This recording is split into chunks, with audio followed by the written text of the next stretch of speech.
കോൺഗ്രസിലെ ഗ്രൂപ്പ് എന്ന് പറയുന്നത് എല്ലാ കാലത്തും ഇങ്ങനെ മാറി മാറി മാറിക്കൊണ്ടിരിക്കും. ഗാന്ധിയുടെ കാലത്തും ഗ്രൂപ്പുണ്ട്, മഹാത്മാഗാന്ധിയുടെ കാലത്തും നെഹ്റുവിന്റെ കാലത്തും ഒക്കെ തുടങ്ങി അന്നൊക്കെ ആശയപരമായ ഗ്രൂപ്പാണെങ്കിൽ ഇന്ന് ആമാശയപരമായ ഗ്രൂപ്പാണ് ഉള്ളത് എന്ന വ്യത്യാസമുള്ളൂ. ഗവൺമെന്റിനെതിരെ വാദിക്കാത്ത വക്കീലന്മാരെ ഒന്നും ലീഡറായിട്ട് വെക്കാൻ പറ്റില്ല. കാരണം എപ്പോഴെങ്കിലുമൊക്കെ ഗവൺമെന്റിനെതിരെ വാദിച്ചവരായിരിക്കും എല്ലാ നല്ല വക്കീലന്മാരൊക്കെ.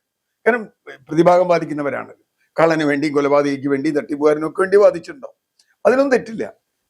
അങ്ങനെ വാദിക്കാത്ത ഒരാളെ നിങ്ങൾക്ക് കിട്ടണമെങ്കിൽ മഹാത്മാഗാന്ധി തന്നെ വേണ്ടി വരും, വേറെ ആരും വക്കില്ല. മുഖ്യമന്ത്രി എല്ലാവരും സ്വീകരിക്കുന്ന ഒരാളാണ്.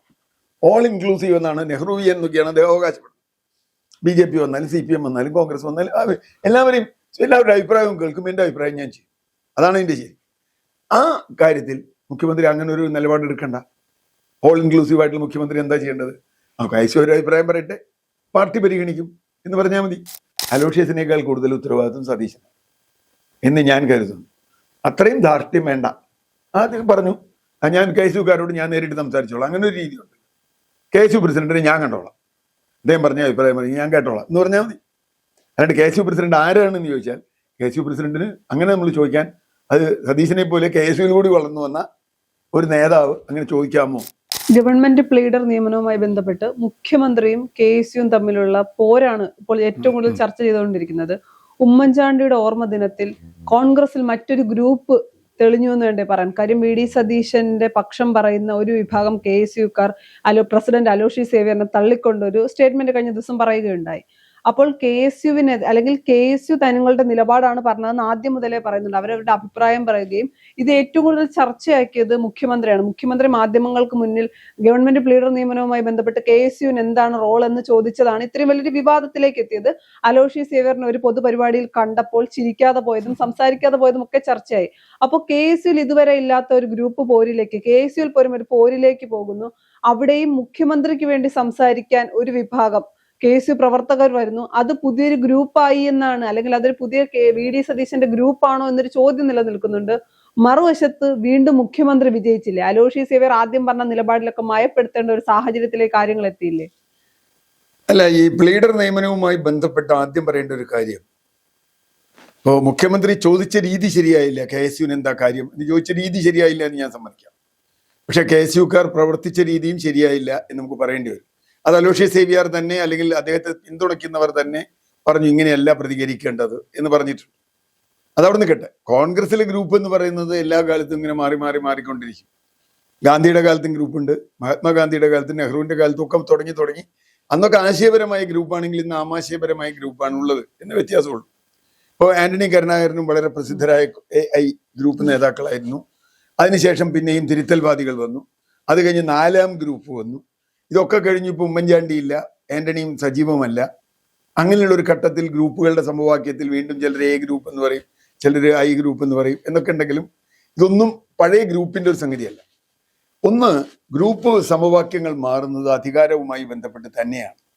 എവിടെയാണോ അധികാരം അവിടേക്ക് കുറെ ആളുകൾ പോകും. അതിന്റെ എതിർവശത്തേക്ക് നെഗറ്റീവ് പോളിലേക്ക് വേറെ കുറെ ആളുകൾ പോകും. അത് ഏത് രാഷ്ട്രീയ പാർട്ടിയുടെയും അതിൻ്റെ ഒരു രീതിയാണ്, പ്രത്യേകിച്ച് കോൺഗ്രസിന്റെ ചരിത്രപരമായ ഒരു രീതിയാണ്. പ്ലീഡർ നിയമനവുമായി ബന്ധപ്പെട്ട് ഞാൻ സതീശന്റെ നിലപാടിനെ പിന്താങ്ങുന്ന ആളാണ്. സതീശൻ പറഞ്ഞ ഒരു കാര്യം, ഓരോരുത്തർ പറയുന്നതനുസരിച്ചല്ല പ്ലീഡർ നിയമിക്കുക. അവരൊരു സമിതിയെ വെച്ചു. ആ സമിതിക്ക് മുമ്പിൽ പലരും അഭിപ്രായം കൊടുത്തു. ഇന്ത്യൻ ലോയൽ കോൺഗ്രസ് കൊടുത്തു, MP മാർ കൊടുത്തു, MLA മാർ കൊടുത്തു, എല്ലാവരും അഭിപ്രായം പറയും. ഇപ്പൊ ഈ പ്രസ്തുത പ്ലീഡർ നിയമനത്തിൽ തന്നെ അതിന്റെ അവകാശി പുറത്തു വന്നു.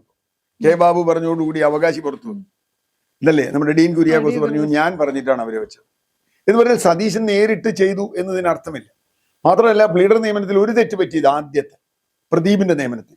അതിൽ പ്രശ്നമുണ്ട്. അത് നമ്മളന്ന് പറഞ്ഞതാണ്. കാരണം ഇപ്പോൾ നിലനിൽക്കുന്ന ഒരു കേസിൽ സർക്കാരിനെതിരെ, ഇപ്പോൾ ശബരിമല കേസിൽ സർക്കാരിനെതിരെ വാദിക്കുന്ന ഒരു വക്കീലിനെ ഇങ്ങോട്ട് മാറ്റുക എന്ന് പറഞ്ഞാൽ അതിൽ കോൺഫ്ലിക്റ്റ് ഓഫ് ഇൻട്രസ്റ്റ് ഉണ്ട്. അതിൽ തെറ്റ് തന്നെയായിരുന്നു, അത് തിരുത്തുകയും ചെയ്തു. ആയിക്കോട്ടെ, പിന്നെ ഗവൺമെന്റിനെതിരെ വാദിക്കാത്ത വക്കീലന്മാരെ ഒന്നും പ്ലീഡറായിട്ട് വെക്കാൻ പറ്റില്ല. കാരണം എപ്പോഴെങ്കിലുമൊക്കെ ഗവൺമെന്റിനെതിരെ വാദിച്ചവരായിരിക്കും നല്ല വക്കീലന്മാരൊക്കെ. കാരണം പ്രതിഭാഗം ബാധിക്കുന്നവരാണ്. കള്ളന് വേണ്ടി, കൊലപാതകയ്ക്ക് വേണ്ടി, തട്ടിപ്പുകാരനൊക്കെ വേണ്ടി വാദിച്ചിട്ടുണ്ടാവും. അതിനൊന്നും തെറ്റില്ല. അങ്ങനെ വാദിക്കാത്ത ഒരാളെ നിങ്ങൾക്ക് കിട്ടണമെങ്കിൽ മഹാത്മാഗാന്ധി തന്നെ വേണ്ടി വരും, വേറെ ആരും വക്കീലുണ്ടാവില്ല. കാരണം വക്കീലന്മാർക്ക് അങ്ങനെ ചെയ്യാൻ പറ്റില്ല. ഇപ്പൊ പ്രതിപക്ഷത്തിരിക്കുന്ന ആളുകൾ നാളെ ഭരണപക്ഷത്തേക്ക് പോകുമ്പോൾ അവരും ഇതുപോലെ തന്നെ ചെയ്യും. ഇന്ന് പ്രതികൾക്ക് വേണ്ടി വാദിക്കും, നാളെ വാദിക്കും. രണ്ടാമത്തെ കാര്യം, ഏറ്റവും നല്ല ആളുകളെ വെക്കണം എന്ന് സതീശൻ പറഞ്ഞു. നല്ല ആളെയാണോ വെച്ചിട്ടുള്ളത് നമുക്ക് കണ്ടറിയാം. കഴിഞ്ഞ ഗവൺമെന്റ് കാലത്ത് ഉണ്ടായ രണ്ട് സംഭവങ്ങൾ ഇതിൽ ഓർക്കണം. ഒന്ന്, ഈ ഇവിടെ ഇത്രയും പ്ലീഡർമാരൊക്കെ ഉണ്ട്, എന്നിട്ടും നിർണായകമായ എല്ലാ കേസുകളിലും, ക്രിമിനൽ കേസുകളിൽ പോലും സുപ്രീം കോടതിയിൽ നിന്ന് വക്കീൽ വന്നുകൂടെ. അത് Lavalin കേസായാലും T P Chandrasekharan കേസായാലും അരിയൽ Shukkur കേസായാലും Shoaib കേസായാലും ഒക്കെ തന്നെ സ്റ്റേറ്റിന് വേണ്ടി വാദിക്കാൻ വന്നത് സുപ്രീം കോടതി വക്കീലന്മാരാണ്. അവർക്ക് വലിയ പൈസ കൊടുക്കും, ലക്ഷക്കണക്കിന് രൂപ കൊടുക്കും. അതിന് ഇവിടെ പ്ലീഡറിനായിട്ട് എന്തിനാ ഇവിടെ AG ഉണ്ട്, DGP ഉണ്ട്, ADGP ഉണ്ട്, അഡീഷണൽ AG ഉണ്ട്, ഇവരൊക്കെ ഉണ്ട്. അപ്പൊ ഇവരൊക്കെ വെച്ചിട്ടും വേറെ കേസ് ബാധിക്കാൻ പുറത്തുനിന്ന് ആളെ വിളിക്കണമെന്നുണ്ടെങ്കിൽ അത് സതീശൻ കൊണ്ടുവന്നാലും നമ്മൾ അംഗീകരിക്കില്ല. അത് തെറ്റാണ്. അപ്പോൾ അത് നമുക്ക് രണ്ടാമതൊരു സംഭവം, കഴിഞ്ഞ ഗവൺമെന്റ് കാലത്ത് അഡീഷണൽ AG ആയിരുന്നു ഒരാൾ. അപ്പൊ അദ്ദേഹം അഡീഷണൽ AG ആയിരുന്ന കാലത്ത് ആ വക്കീൽ അങ്ങനെ നിയമിച്ച ആൾ അത് റവന്യൂ കൂടിയാണ്, CPIയുടെ ആളാണ്, റവന്യൂ വകുപ്പിന് വേണ്ടിയാണ് അദ്ദേഹം ഹാജരാകുക. അദ്ദേഹം ഹാരിസന്റെ ഔദ്യോഗികമായ വക്കീലായിരുന്നു. ഹാരിസനും കേരളമായിട്ട് ഇപ്പോഴും കേസ് നടന്നുകൊണ്ടിരിക്കും.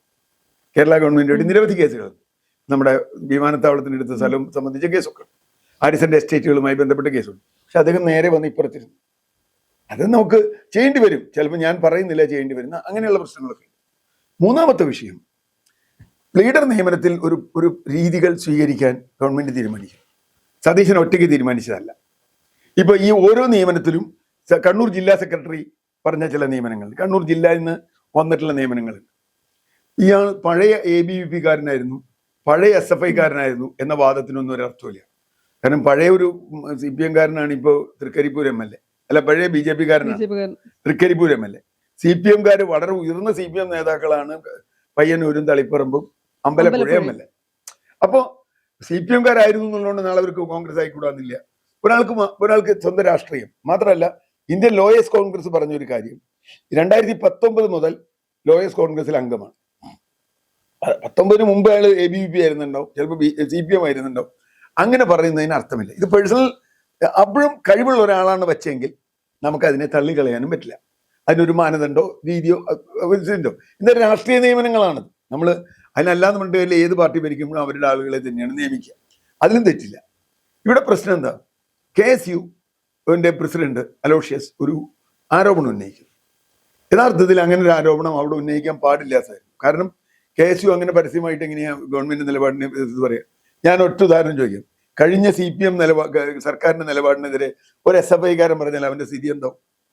നമ്മൾ അതും കാണുമല്ലോ. അല്ല, അവിടെ മറ്റൊരു കാര്യമുണ്ടല്ലോ, കോൺഗ്രസ് എന്ന് പറയുന്നത് ജനാധിപത്യ. ഞാൻ പറഞ്ഞേ പറയില്ല, അവര് പറയില്ല എന്നുള്ളത് അത് നല്ലതുകൊണ്ടെന്ന് ഞാൻ പറയുന്നില്ല.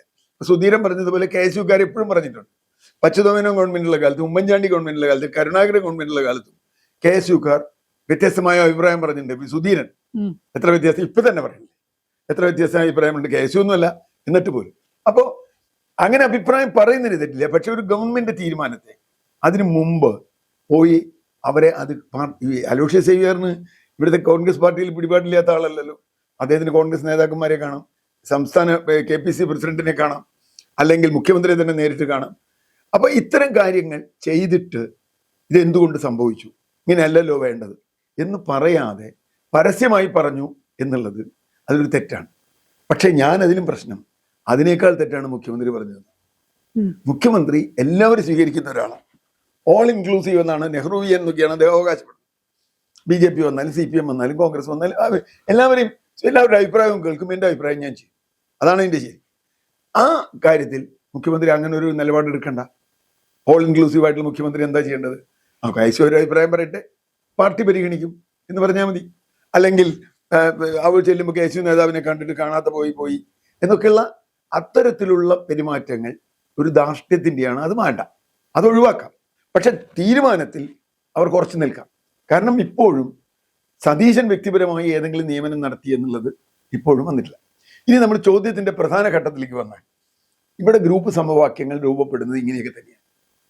ഇപ്പോൾ ഈ ഗവൺമെന്റ് രൂപപ്പെടുന്ന ഇലക്ഷന് മുമ്പ് നമുക്ക് ഓർമ്മയുണ്ട്, സ്ഥാനാർത്ഥി നിർണയത്തിൽ 5 ദിവസം എന്തൊരടിയായിരുന്നു കേരളത്തിൽ. എല്ലാ ചാനലും സ്ഥാനാർത്ഥി നിർണയം കഴിഞ്ഞു. മുഖ്യമന്ത്രി ആവുന്നതിന് അതിന്റെ ഇരട്ടി അടിയായി. എന്തെല്ലാം ചർച്ചകൾ, KC വന്നു, ചെന്നിത്തല ആവും, സതീശൻ വന്നേക്കും എന്നൊക്കെ പറഞ്ഞിട്ടുള്ള പ്രശ്നങ്ങളുണ്ട്. അതൊക്കെ നടക്കും, നടക്കില്ല എന്ന് ഞാൻ പറയുന്നില്ല. അതങ്ങനെ വേണോ വേണ്ട, അങ്ങനെയാണോ വേണ്ടത്, കോൺഗ്രസ് അങ്ങനെയല്ലേ, മറ്റേ വേറെ പാർട്ടികൾ അങ്ങനെയാണോ, CPM അങ്ങനെയാണോ, BJP അങ്ങനെയാണോ എന്ന് ചോദിച്ചാൽ നമുക്ക് പറയാൻ പറ്റില്ല. കോൺഗ്രസ് അങ്ങനെയാണ്, ആ അർത്ഥത്തിലാണ്. അറിഞ്ഞിട്ട് തന്നെയാണ് ആളുകൾ അവർക്ക് വോട്ട് ചെയ്തത്. കോൺഗ്രസ് ഇങ്ങനെയാണെന്ന് പറഞ്ഞിട്ട് തന്നെയാണ് കോൺഗ്രസിന് വോട്ട് ചെയ്തത് അല്ലേ? അല്ലെങ്കിൽ സ്ഥാനാർത്ഥി നിർണയത്തിന്റെ അന്ന് തീരേണ്ടതാ കോൺഗ്രസ് അല്ലേ? തീർച്ചയായിട്ടും. അപ്പൊ കോൺഗ്രസിൽ ഇതൊക്കെ ഉണ്ട്. ഏതായാലും നമ്മളിപ്പോ കാണുന്നത് ഗ്രൂപ്പ് ഫോർമേഷൻസ് നടക്കാൻ സാധ്യതയുണ്ട്. ഞാനതിൽ ശ്രദ്ധിച്ച ഒരു അഭിപ്രായം AP അനിൽകുമാറിന്റെയാണ്. AP അനിൽകുമാർ കേരളത്തിലെ ഏറ്റവും അറിയപ്പെടുന്ന KCയുടെ വലങ്കയ്യാണ്. അങ്ങനെയാണ് അദ്ദേഹം ക്യാബിനറ്റിൽ. പക്ഷെ അദ്ദേഹം പോലും പറഞ്ഞു അലോഷ്യസ് ചെയ്ത് ശരിയായില്ല. KSUവിൽ തന്നെ വേറൊരു വിഭാഗം അലോഷ്യസിനെതിരായി വരും. അപ്പൊ ഇത് അലോഷ്യസിന്റെയോ സതീശന്റെയോ വിഷയമല്ല. ഇവിടെ കോൺഗ്രസിന് പറ്റിയൊരു തെറ്റ് പലവട്ടം ആവർത്തിക്കുന്നു. ഇപ്പോ കോൺഗ്രസിന് സംഘടനാ പ്രശ്നങ്ങൾ റിസോൾവ് ചെയ്യാനുള്ള ഒരു സംവിധാനമില്ല. KPCക്ക് പ്രസിഡന്റ് ഇല്ല, ശരിയായിട്ട് ഫുൾ ടൈം പ്രസിഡന്റ് ഇല്ല. ഒരു ലൈസൺ കമ്മിറ്റി ഇല്ല. ഇപ്പോ അടൂർ പ്രകാശാണ് LDF കൺവീനർ, അതിനുപോലും ഇല്ല. അപ്പൊ കോൺഗ്രസ് എന്ന് പറയുന്ന പാർട്ടി സംഘടനാപരമായ ഒരു അച്ചടക്കത്തിന്റെ സംവിധാനം ഉണ്ടാക്കാൻ വേണ്ട ഒന്നും ഇപ്പൊ ഇവിടെ ഇല്ല. എല്ലാവരും ജനറൽ സെക്രട്ടറിമാരാണ്. ആ ജനറൽ സെക്രട്ടറി അവിടെ നിന്ന് ഇത് പറയും, ഈ ജനറൽ സെക്രട്ടറി ഇവിടെ നിന്ന് ഇത് പറയും.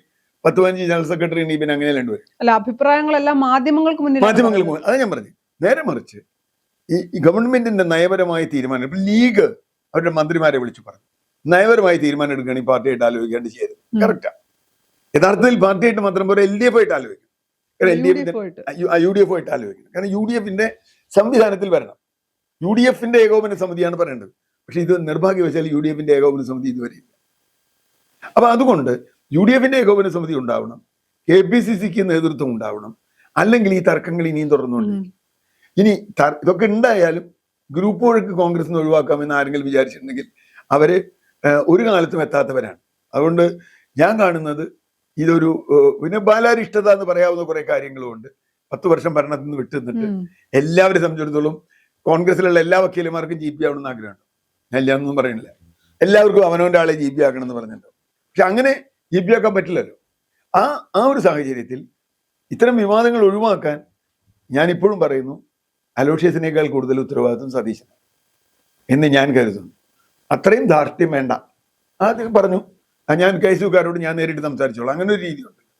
KSU പ്രസിഡന്റിനെ ഞാൻ കണ്ടോളാം, അദ്ദേഹം പറഞ്ഞ അഭിപ്രായം പറഞ്ഞു ഞാൻ കേട്ടോളാം എന്ന് പറഞ്ഞാൽ മതി. അല്ലാണ്ട് KSU പ്രസിഡന്റ് ആരാണെന്ന് ചോദിച്ചാൽ KSU പ്രസിഡന്റിന് അങ്ങനെ നമ്മൾ ചോദിക്കാൻ, അത് സതീശനെ പോലെ KSUവിൽ കൂടി വളർന്നു വന്ന ഒരു നേതാവ് അങ്ങനെ ചോദിക്കാൻ പാടില്ല എന്ന് തന്നെയാണ് ഞാൻ കാണുന്നത്. പക്ഷേ ഇത് റിസോൾവിങ് ഒരു സംവിധാനം, റിഡ്രസൽ നമ്മൾ പറയില്ലേ, ഒരു തർക്കപരിഹാരത്തിന് പാർട്ടിക്ക് സംവിധാനം ഇല്ലാത്തിടത്തോളം ഇതിനെ ആവർത്തിച്ചുള്ളൂ.